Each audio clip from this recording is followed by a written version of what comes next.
गजब खुशी बेहद हर्षाते हैं।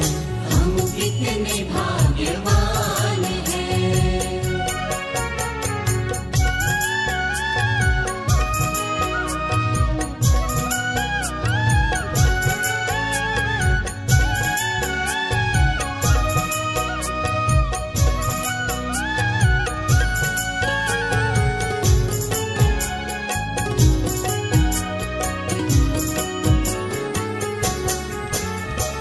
अपरंपार प्रभु ने हमको अपना पार बताया, वेद शास्त्र सारे ग्रंथों का सारा सार सुनाया। अपरंपार प्रभु ने हमको अपना पार बताया, वेद शास्त्र सारे ग्रंथों का सारा सार सुनाया। ज्ञान के सागर ज्ञानेश्वर महान बनाते हैं। ज्ञान के सागर ज्ञानेश्वर महान बनाते हैं। अजब नशा है गजब खुशी बेहद हर्षाते हैं। अजब नशा है गजब खुशी बेहद हर्षाते हैं। हम कितने भाग्यवान हैं।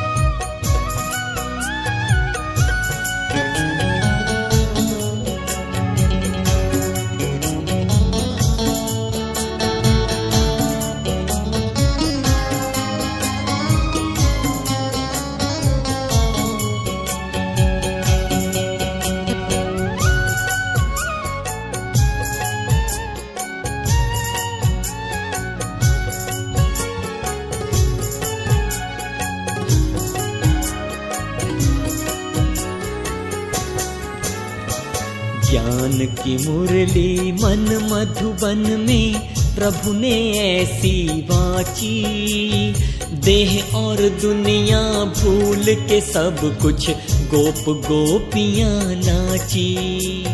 ज्ञान की मुरली मन मधुबन में प्रभु ने ऐसी वाची, देह और दुनिया सब कुछ भूली गोप गोपियां नाची। प्रेम छाछ पे नाचते वो जहान नचाते हैं। प्रेम छाछ पे नाचते वो जहान नचाते हैं। अजब नशा है गजब खुशी बेहद हर्षाते हैं। अजब नशा है गजब खुशी। ओम शांति। ओम शांति। आज प्यारे बाबा के 27 तारीख के महावाक्य हैं। बाबा हम बच्चों को रोज रोज ये अटेंशन दिलाते हैं कि हमें अपनी अवस्था पावरफुल बनानी है, और अवस्था को पावरफुल बनाने के लिए हमें अपने चारों सब्जेक्ट पर अटेंशन देना है। सभी को जैसे पता है हमारे चारों सब्जेक्ट कौन से हैं? ज्ञान, योग, धारणा, सेवा। तो जितना हमारा ज्ञान का चिंतन अच्छा होता है उतना योग हमारा सहज हो जाता है, और योग सहज है तो सारी बातें सहज हैं। धारणा सहज है, सेवा सहज है। अगर ज्ञान योग का फाउंडेशन अच्छा नहीं है तो सेवा भी और धारणा भी मुश्किल लगती है। इसलिए बाबा हम बच्चों को रोजाना इस बात पर अटेंशन दिलाते हैं। तो हमें अपने चारों ही सब्जेक्ट में पूरे नंबर लेने के लिए सबको ओवरऑल कवर करना चाहिए। तो आज बाबा बोले, मीठे बच्चे, ज्ञान धन का दान करने के लिए विचार सागर मंथन करो, दान का शौक रखो, तो मंथन चलता रहे। मीठे बच्चे, ज्ञान धन का दान करने के लिए विचार सागर मंथन करो।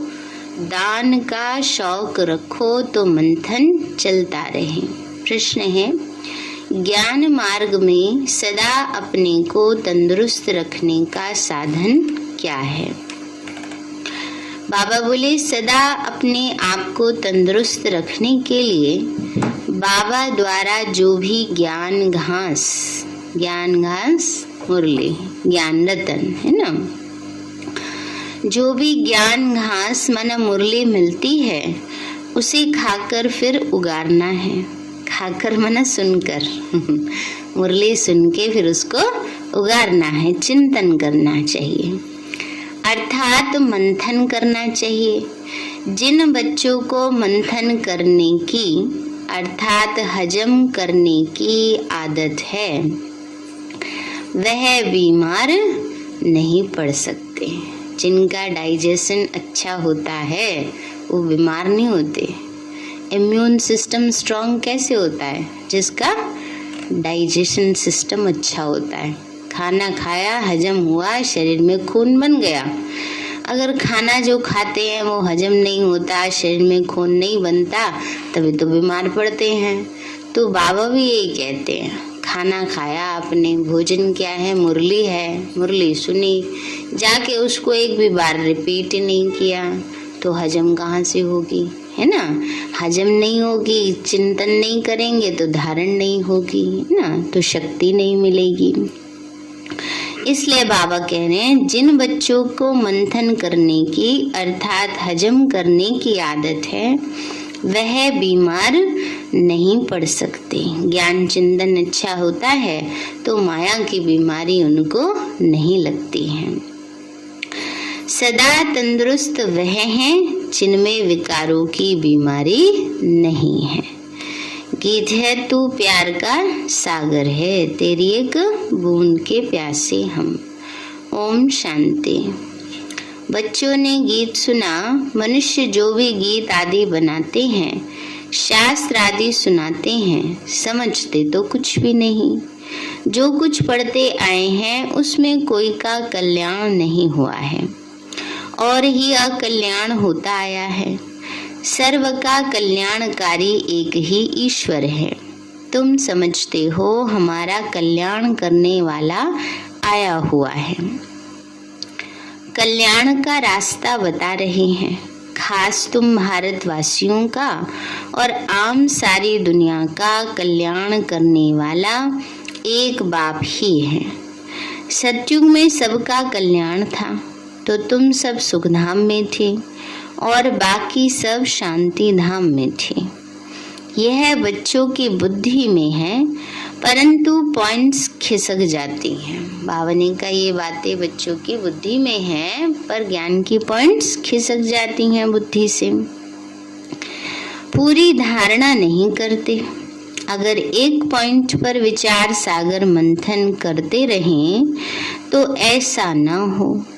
जानवरों में जितना अक्कल है आजकल के मनुष्यों में उतना भी अक्कल नहीं। बाबा कहते जानवर माना गऊ घास खाती है तो उगाड़ती रहती है, है ना? एक बारी खा लेती है चारा और बैठ करके सारा दिन जुगाली करती रहती है तो उसका खाना हजम हो जाता है। तुमको भी भोजन मिलता है परंतु तुम फिर सारा दिन उगाड़ते नहीं, वह तो सारा दिन उगाड़ते ही रहते हैं। यह तुमको मिलता है ज्ञान घास, तो योग और ज्ञान इस पर दिन भर विचार सागर मंथन करते रहना चाहिए। जिनको सर्विस का शौक नहीं वह विचार सागर मंथन करके क्या करेंगे? शौक नहीं तो करेंगे भी नहीं। मावनी का जिनको सेवा करने का शौक ही नहीं उनका विचार सागर मंथन भी नहीं चलता है। कोई कोई को ज्ञान धन देने का शौक रहता है। गौशाला में मनुष्य जाकर गौओं को घास आदि देते हैं, वह भी पुण्य समझते। बाप तुमको यह ज्ञान घास खिलाते हैं। ये तो याद रहेगा, है ना। ज्ञान घास बाबा खिला रहे हैं आज। सारा दिन उस ज्ञान घास को खाकर उगारना है, जुगाली करनी है ना। तो बाबा कहते बच्चे, इस पर विचार सागर मंथन करते रहेंगे तो खुशी में रहेंगे और सर्विस का शौक भी होगा। कोई लोटा भर लेते हैं अथवा बूंद लेते हैं, वे भी स्वर्ग में चले जाएंगे। स्वर्ग के द्वार तो खुलने ही हैं, यूं तो ज्ञान सागर को हप करना है। हम सब बच्चों ने क्या किया है, बाबा को हप किया है, सारा ही ले लिया है। तो बाबा कहते हैं बच्चे, यूं तो ज्ञान सागर को सारा ही हप करते हैं, कोई तो बूंद लेते तो फिर भी स्वर्ग में चले जाते। बाकी जितना जितना धारणा करेंगे उतना ऊंचा पद पाएंगे। बाकी स्वर्ग में एक बूंद से भी चले जाएंगे। तभी तो 33 करोड़ बनेंगे ना। 33 करोड़ देवी देवताओं का गायन है, तो 33 करोड़ की गिनती तो पूरी होगी, है ना। तो बूंद वाले भी आ जाएंगे। थोड़ा सा लिया, ज्ञान लिया, बाबा कहना सीखा, दिल से बाबा कहना सीखा, तो स्वर्ग माना त्रेता अंत में आएंगे। ऐसे नहीं कोई सोच ले बाबा कह रहा है स्वर्ग में तो आ जाएंगे, तो सतयुग में आएंगे नहीं। बाबा कहते हैं मनुष्य मरते हैं, उनको गंगा की एक बूंद देते। कोई कोई घर में सदैव गंगा जल ही पीते हैं। बाबा कहते हैं गंगा जल ही पीते हैं। अब गंगा वाटर आ रहा है हर जगह, साफ हो के आ रहा है, पर आ तो रहा है। गंगा तो बहती रहती है, उनको तो कोई हप कर न सके। तुम्हारे लिए तो गाया हुआ है, सागर को हप कर लिया। तो जो ज्ञान सागर के नजदीक आ जाते, जास्ती सर्विस करते, वही विजय माला में पिरोए जाते। जितना जितना जो हप करते और दूसरों का कल्याण करते, वह पद भी पाते। जितना धारणा करेंगे उतना खुशी भी होगी। धनवान को खुशी होती है ना, जिनके पास बहुत अथाह धन होता है। दान करते हैं, कॉलेज धर्मशाला आदि बनवाते हैं, तो उनको खुशी रहती है। यहाँ तो तुमको मिलते हैं अविनाशी ज्ञान रतन ना। क्या मिल रहे हैं अभी हमें? ज्ञान रतन मिल रहे हैं। 21 जन्मों के लिए अविनाशी ज्ञान खजाना, जो अच्छी रीति धारणा कर फिर दान भी करते हैं, उन्हें अच्छा पद मिलता है। कोई कोई बच्चे लिखते हैं, बाबा हमको दिल होती है कि नौकरी छोड़ इस रूहानी सर्विस में लग जाए, है ना। किसी किसी बच्चे का मन है, कोई बंधन नहीं है परिवार का, उसको बाबा छुट्टी देते हैं। फिर ऐसे नहीं, 1-2 दिन जोश आया, बस नौकरी छोड़ के बाबा की सेवा में लग जाए, और हफ्ते भर बाद देखो तो नहीं, हाँ ठीक है, जैसे चल रहा वैसे ही ठीक है, तो वो थोड़ी भी सेवा कर सकेंगे, है ना। ये भी नहीं होना चाहिए, वो उमंग उत्साह रहना चाहिए, है ना। कई बार ऐसा होता है, कईयों को, कुमारों को जोश आता है ना, कि हम बस अब बाबा की सेवा करेंगे, नौकरी छोड़ देंगे। कई वाइंड अप कर भी लेते हैं और फिर सेकंड में मन बदल जाता है। तो ऐसा भी नहीं होना चाहिए, फिर वो बाबा देख करके देते हैं सेवा, है ना। तो उतने उमंग उत्साह में सदा रहें और उतनी योग्यता भी हो ना, सेवा का उमंग भी हो और साथ साथ योग्यता भी हो। तो बाबा कहते हैं बच्ची, प्रोजेक्टर प्रदर्शनी लेकर फिरते रहें। एक बूंद भी कोई को मिलेगी तो कल्याण हो जाएगा। ज्ञान की एक बूंद भी किसी को देंगे तो उसका कल्याण। सर्विस का बहुत शौक है, बाकी हर एक की अवस्था को बाबा जानते हैं। सर्विस के साथ गुण भी तो चाहिए। बाबा ने कहा सेवा करते हैं, लेकिन सेवा करते करते टकराते ही रहते हैं, है ना। तो वो क्या कर रहे हैं, सर्विस थोड़ी ही हो रही है, वो तो डिस सर्विस हो रही है ना। तो गुण भी वैसे चाहिए। न क्रोध होना चाहिए, न ही उल्टा पुल्टा ख्याल आना चाहिए, विकारों की कोई भी बीमारी ना हो, है ना। बाबा फिर देखते हैं कि कई आत्माओं में ऐसी कोई संस्कार होते हैं जो दूसरी आत्मा को डिस्टर्ब करते हैं, उनके संस्कार खराब कर देते हैं। तो फिर ऐसे को थोड़े ही बाबा कहेगा तुम सब छोड़ छाड़ करके और सेवा में लग जाओ, नहीं। इसीलिए पहले ट्रायल पर देखा जाता है ना, 5 साल तक संस्कार कैसे हैं। अगर संस्कार नहीं मेल खाते हैं, नहीं परिवर्तन होते हैं, तो फिर बाबा कहते हैं वो आत्मा नहीं चलेगी, सेवा नहीं कर सकती है। बाबा ने कहा बच्चे इसलिए सर्विस के साथ फिर गुण भी चाहिए, ना क्रोध होना चाहिए, ना कोई उल्टा सुल्टा ख्याल आना चाहिए, विकारों की कोई भी बीमारी ना हो, तंदुरुस्ती अच्छी हो ना, शरीर की भी और मन की भी। जिनमें विकार कम है बाबा कहेंगे तंदुरुस्त हैं। बाबा महिमा करेंगे ना, गाया हुआ भी है कौन कौन अच्छे महारथी हैं। उन्होंने फिर असुर और देवताओं की लड़ाई दिखाई है, देवताओं की जीत हुई। अब हमारी लड़ाई है 5 विकारों रूपी असुरों से। और कोई किस्म के मनुष्य असुर नहीं होते, जिनमें आसुरी स्वभाव है उनको ही असुर कहा जाता है। नंबर 1 आसुरी स्वभाव है काम का, इसलिए सन्यासी भी इसे छोड़ भागते हैं। इन आसुरी अवगुणों को छोड़ने में मेहनत लगती है, रहना भी गृहस्थ में है ना। अभी बाबा कहते इतनी भी आराम से नहीं छूट जाते। अब कैसे छूटे, 2500 साल का साथ है ऐसे कैसे छोड़ देंगे भाई, है ना। इसलिए तभी छूटेंगे ना जब मेहनत करेंगे ना। जो 2500 साल से साथ हो तो पूरा साथ देते हैं ना, तो इसीलिए उनको छुड़ाने के लिए भी तो मेहनत चाहिए ना। इस तन में थोड़ा समय रहते हैं, इस देह का भान छोड़ने में कितना वो लगता है ना। और माया तो आत्मा के साथ इतने समय से चलती आ रही है।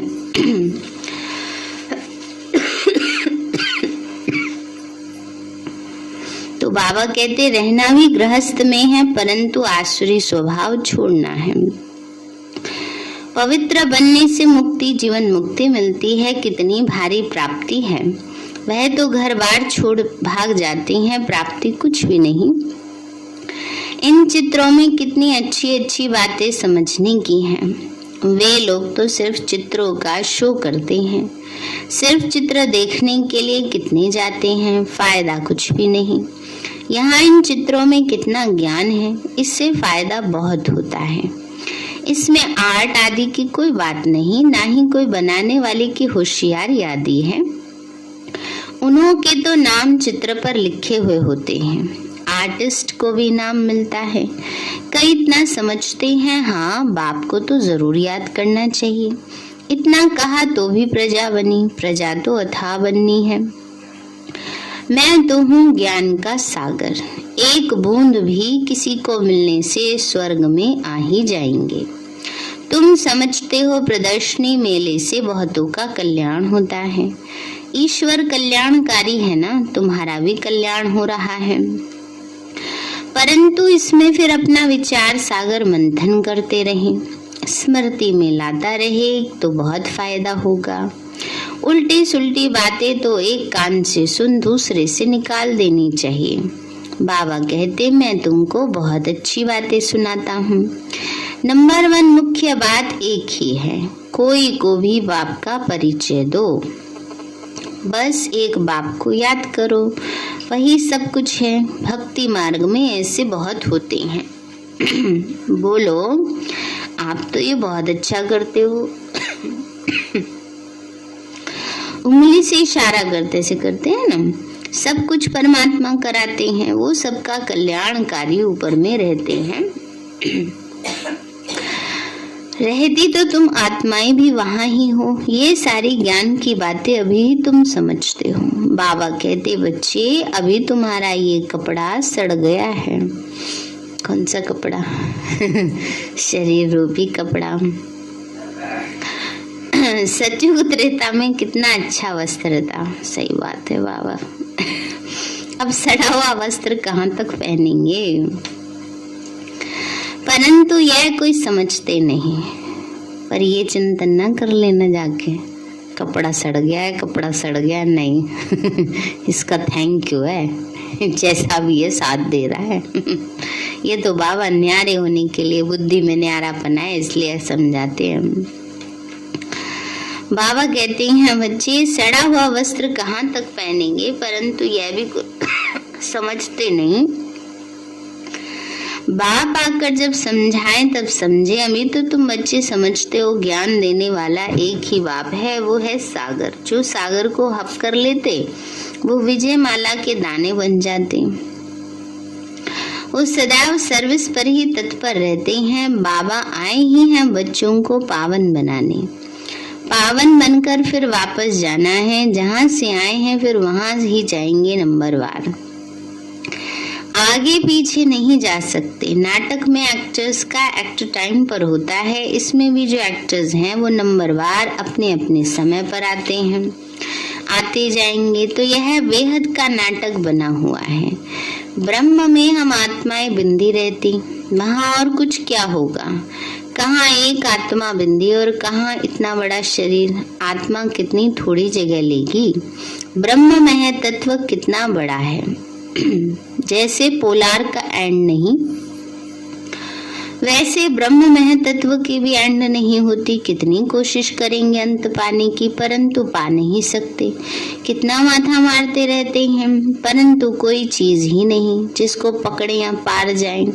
साइंस का कितना घमंड है, कुछ भी फायदा नहीं है। सुना है ना, आकाश ही आकाश, पाताल ही पाताल।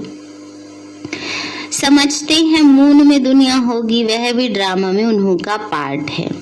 फायदा तो कुछ भी नहीं है। तो बाप तो आकर हमको विश्व का मालिक बनाते हैं। कितना फायदा है। बाकी मून में जाओ, छू मंत्र से भभूत आदि निकालो, इससे फायदा क्या। पानी पे चल के दिखाते हैं, चंद्रमा पर जा रहे हैं, प्लॉट भी खरीद कर लिए थे कईयों ने। तो ये सोचने वाली बात है कि चलो एक जना तो चला गया, वो फ्यूल लेके पूरा नीचे से ईंधन ना, और बाकी सब जाएंगे, वो कैसे जाएंगे। इतनी लंबी सीढ़ी थोड़ी बनाई जाएगी इस चंद्रमा से यहाँ तक आ जाए। तो इसलिए बाबा कहते हैं बच्चे से फायदा क्या। अब तो हम बेहद के बाप से बेहद का वर्षा लेते हैं, कल्प कल्प लेते ही आए हैं। वर्ल्ड की हिस्ट्री ज्योग्राफी रिपीट होती है, यह चक्र फिरता रहता है। दुनिया में पहले सिर्फ भारत ही था, भारतवासी ही विश्व के मालिक थे। वहां देवताओं को कोई खंड का मालूम नहीं रहता। यह तो बाद में वृद्धि को पाते हैं। नए नए धर्म स्थापक आकर अपना अपना धर्म स्थापन करते हैं। बाकी वह कोई सदगति तो नहीं करते, सिर्फ धर्म स्थापन करते हैं। उनका क्या गायन होगा। मुक्ति धाम से आते हैं पार्ट बजाने, है ना। बावनी का धर्म स्थापक आते हैं, आकर सिर्फ धर्म स्थापन करते हैं। उनका क्या गायन होगा। मनुष्य कहते हैं मोक्ष में ही बैठे रहें। इस आवागमन के चक्कर में आए हैं क्यों। भगवान क्यों भेजते हो यहाँ, हमें आना ही ना पड़े, ऊपर ही बैठे रहे बस। बाबा ने कहा पुनर्जन्म तो लेना ही है, फिर वापस जाना है। ये तो बना बनाया ड्रामा का चक्र है। लाखों वर्ष का ड्रामा तो कोई होता नहीं, यह तो नेचुरल नादी ड्रामा है। इसको कहा जाता है ईश्वरीय कुदरत। रचयिता और रचना की जो कुदरत है उसको जानना होता है। ऐसा कोई मनुष्य नहीं जो बैठकर पुरुषार्थ करे। सृष्टि चक्र को जानने का, यह सृष्टि का चक्र कैसे फिरता रहता है, ये ख्याल करना आएगा ही नहीं। सबसे पुराने से पुराना चित्र है शिवलिंग का। खुदा आया हुआ है, फिर उनका यादगार बनाते हैं। पहले जब शिव की पूजा होती है तो हीरे का शिवलिंग बनाते, फिर जब भक्ति रजो तमो हो जाती तो पत्थर का भी बनाते। शिव बाबा तो हीरो का नहीं है, वो तो ज्योति बिंदु है, एक बिंदी है। पूजा के लिए इतना बड़ा बनाते हैं, समझते हैं हम हीरे का शिवलिंग बनाएं। सोमनाथ में कि इतने बड़े मंदिर में एक बिंदी रखें तो समझ ही ना आए ना। बाबा ने कहा इतना बड़ा मंदिर है, उसमें एक ज्योति बिंदु रख दें तो समझ नहीं आए, इसलिए इतना बड़ा शिवलिंग बनाते हैं। बाप समझाते हैं भक्ति मार्ग में क्या क्या होता है। साइंस वाले इन्वेंशन करते रहते हैं, अच्छी अच्छी चीजें निकालते रहते हैं, विनाश के लिए भी निकालते रहते हैं। आगे बिजली थोड़ी थी, मिट्टी का दीपक जलाते थे। बाप समझाते हैं मीठे मीठे बच्चे, थोड़े में राजी मत हो जाओ कि बाबा आपने आज कहा है एक बूंद भी मिल जाएगी तो स्वर्ग में चले जाएंगे। तो हमें तो मिल गई है तो चलो स्वर्ग में तो आ ही जाएंगे। बाबा ने का ऊंचा पद पाने का पुरुषार्थ करना चाहिए। अच्छी रीति धारण कर सागर को हप करो। जो अच्छी सर्विस करेंगे तो पद भी अच्छा पाएंगे। सारा दिन खुशी का पारा चढ़ा रहना चाहिए। यह तो छीछी दुनिया है, अब यहाँ से जाएंगे, पुरानी दुनिया तो खत्म होनी ही है। तैयारियां हो रही हैं, बाकी थोड़े दिन हैं, इसमें भी कितनी सर्विस करनी है। सारे भारत में तो क्या, विलायत में भी सब तरफ चक्कर लगाना है। अखबारों द्वारा विलायत के कोने कोने तक भी पता लग जाना है। इस सीढ़ी आदि से झट समझ जाएंगे। बाप आते ही हैं बच्चों को फिर से स्वर्गवासी बनाने। तो बरोबर लक्ष्मी नारायण भारत में ही राज्य करके गए हैं, महिमा तो बहुत करते हैं। भारत प्राचीन देश है, बहुत महिमा करते। भारत ऐसा था, भारत में ऐसे पवित्र देवियां थी। तुम जानते हो हम बाप से 21 जन्मों की प्रारब्ध पाते हैं। बाप बिल्कुल सिंपल पढ़ाते हैं ना। बाबा ने कहा बाबा कोई संस्कृत में आके नहीं समझा रहे, सिंपल पढ़ा रहे, सिंपल रीति बच्चों को समझाते हैं। दिखाते हैं द्रौपदी के पांव दबाए वो भी कुछ है नहीं। यह तो बाबा कहते बच्चे भक्ति मार्ग में धक्के खा के थक गए हैं, तो अब हम तुम्हारी थक दूर करते हैं। तुम धक्के खा खा के पतित बन पड़े हो। बाबा कहते मैं तुम्हारी थक दूर कर रहा हूँ, फिर कभी दुख नहीं देखेंगे, जरा भी दुख का नाम नहीं होगा। बाकी पुरुषार्थ करके ऊंचा पद पाना है, अच्छा पद पाएंगे तो कहेंगे ना इनने पास्ट जन्म में अच्छे कर्म किए हैं। गायन तो होता है ना, परंतु जानते तो कोई नहीं इन्होंने कब पुरुषार्थ करिए पद पाया। अभी बाप तुमको ऐसे कर्म सिखलाते हैं, तुमको भी कहते हैं अच्छे कर्म करके ऊंचा पद पाओ। यहाँ मनुष्य के कर्म विकर्म होते हैं, वहाँ तो है ही स्वर्ग। कर्म अकर्म होते हैं, वहाँ ये ज्ञान रहता नहीं। बाबा कहते हैं कर्मों की गति मैं जानता हूँ। इस समय जो अच्छा कर्म करेंगे वह फल भी अच्छा पाएंगे। यह कर्म क्षेत्र है। कोई बहुत अच्छे कर्म करते हैं, कोई हैं जिन्हें सर्विस की ही तात लगी रहती है, लगन लगी रहती है। पूछते हैं बाबा हमारे में कोई खामी है क्या? नहीं, सर्विस तो जितनी कर सकेंगे उतनी करेंगे, सर्विस वृद्धि को पाती रहेगी। सर्विस करने वाले भी निकलते आएंगे जाएंगे। दिल में आदत है, बाकी थोड़े रोज हैं। अब ऐसा पुरुषार्थ करे जो वहां भी ऊंचा पद पाए। बाबा ये ज्ञान घास खिलाते हैं, कहते उगाड़ते रहो तो धारणा पक्की हो जाए ना।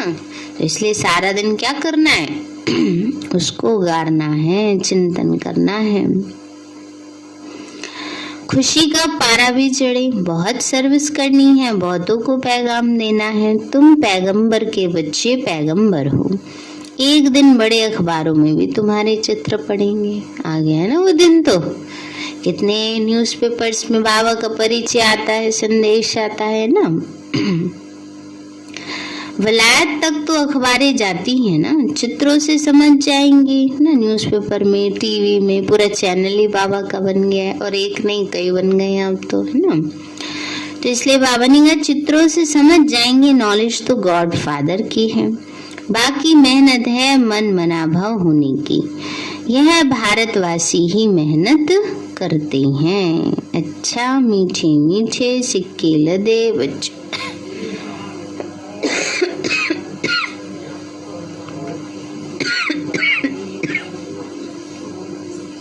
रूहानी हम बच्चों की रूहानी माँ।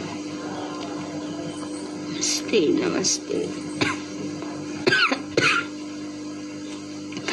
धारणा के लिए मुख्य सार है, बाप जो अच्छी अच्छी बातें सुनाते हैं उन पर विचार सागर मंथन कर बहुतों का कल्याणकारी बनना है।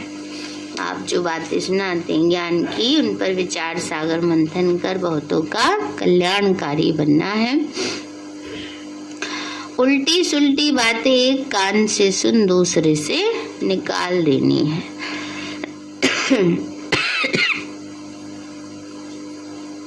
कोई भी आसुरी स्वभाव है तो उसे छोड़ना है।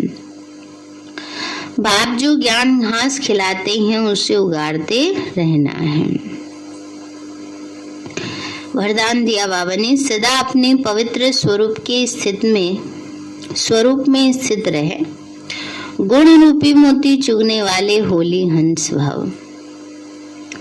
सदा अपने पवित्र स्वरूप में स्थित रहे, गुण रूपी मोती चुगने वाले होली हंस भाव। बाबा बोले आप होली हंसों का स्वरूप है पवित्र, और कर्तव्य है सदैव गुण रूपी मोती चुगना। अवगुण रूपी कंकड़ कभी भी बुद्धि में स्वीकार न हो, लेकिन इस कर्तव्य को पालन करने के लिए सदैव एक आज्ञा याद रहे कि ना बुरा सोचना है, ना बुरा सुनना है, ना बुरा देखना है, ना बुरा बोलना है।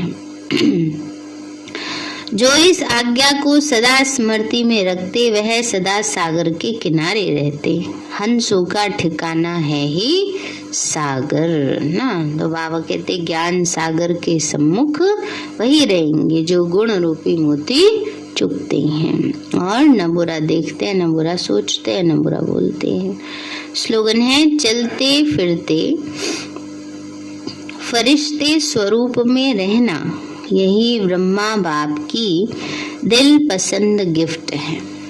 चलते फिरते फरिश्ते स्वरूप में रहना यही ब्रह्मा बाप की दिल पसंद गिफ्ट है।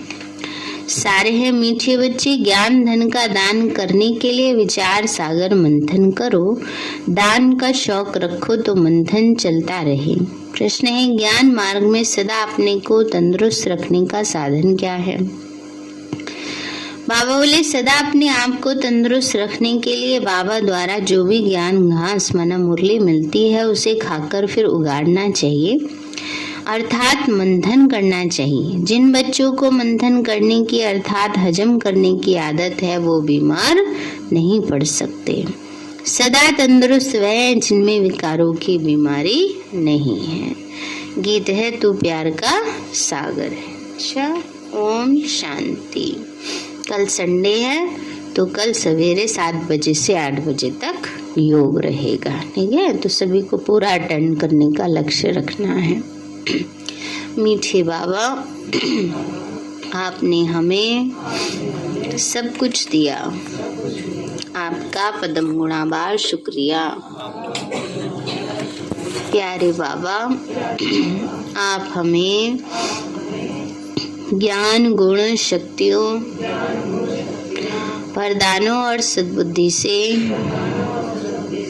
भरपूर करते हो, आपका बार बार शुक्रिया। मीठे बाबा, आपने मुझ आत्मा को, इस सेवा स्थान को, विश्व की सर्व आत्माओं को निर्विघ्न बनाया, आपका बार बार शुक्रिया। मीठे प्रकृति के 5 तत्वों का भी शुक्रिया। साइंस के साधनों का भी शुक्रिया। लौकिक अलौकिक परिवार का भी शुक्रिया। हे तन, तुम्हारा भी शुक्रिया। विश्व की सर्वात्माओं का और ब्रह्मांड की सारी शक्तियों का सब प्रकार का सहयोग देने के लिए शुक्रिया। मीठे बाबा, मुझ आत्मा ने जाने अनजाने में जिन भी आत्माओं को मनसा वाचा कर्मणा दुख दिया है, मैं उन सभी से क्षमा चाहती हूँ। मुझे क्षमादान दिलाओ। और जिन आत्माओं ने मुझे दुख दिया है, विघ्न रूप बने हैं, मैं उन सभी को दिल से क्षमा करती हूँ। सबका कल्याण हो, सबको सुख शांति सद्बुद्धि मिले और बाबा के सेंटर की सेवाएं खूब बढ़ती जाएं। शिव बाबा से सारी शक्तियां मुझ आत्मा में समा रही हैं, पूरे शरीर में फैल रही हैं, पूरे घर में फैल रही हैं, पूरे देश पूरी दुनिया में फैल रही हैं। सब प्रकार के वायरस नष्ट होते जा रहे हैं। मैं आत्मा परम धाम में चमकती हुई मणि हूँ।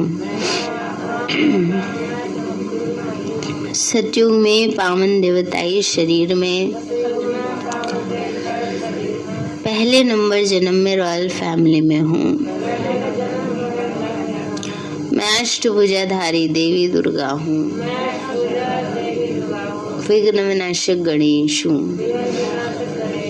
मैं बाबा की छत्र छाया में पलने वाली सर्वश्रेष्ठ ब्राह्मण आत्मा हूँ। मैं फरिश्ता हूँ। मेरे साथ सब कुछ बहुत अच्छा होगा। मेरे साथ सब कुछ बहुत अच्छा होगा। मेरे साथ सब कुछ बहुत अच्छा होगा। मेरे साथ सब कुछ बहुत अच्छा होगा। ओम